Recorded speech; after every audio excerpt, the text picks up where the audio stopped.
Hi, this is Kathy G, and I'm just making a short video on the buying process and some mistakes that buyers might make. One big mistake is not knowing what your debt to income is, and then also not getting in touch with a qualified local lender who cares about you. I would not recommend a big bank if you want to have the smooth process. I do have a great lender that I would recommend to you. Just put your information in and I'll be glad to share that with you. So you want to make sure that you know your credit score, your debt to income. Debt to income is actually even more important than credit score. You're going to need to have a pretty good one in order to get a decent interest rate. So you want to have probably around 700 or better. You're going to need to locate your last year's W-2 and a couple check stubs. And that's what they'll need to get started to get you pre-qualified, so that you can even look at a house that you know exactly what the price is. And that's the second mistake people make, is that they hope that they can afford a certain amount, and then they realize after they get pre-qualified that they really can't, so it's kind of disconcerting.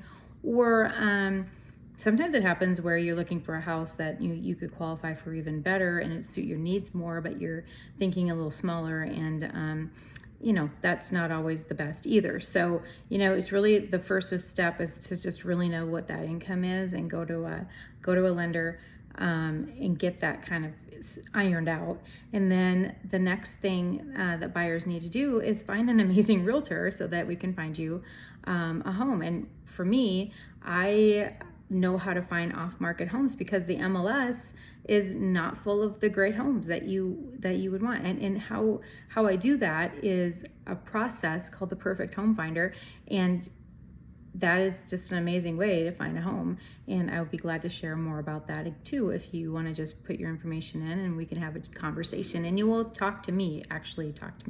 So that is what I recommend, and I think that if you go down that route, you'll have a much better time looking and not knowing what you're really qualified for is kind of a waste of time. And you don't want to call a realtor before you go to a lender, just simply because the realtor is not going to know what price range to have you look at either.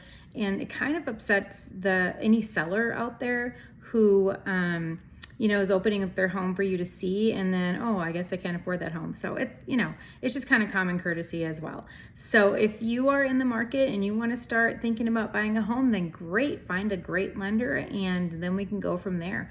Hey, put your number and your information down in the form that's provided, or comment on this, and I can get to you that way. And then I can help you out with finding that perfect place. That's all for now.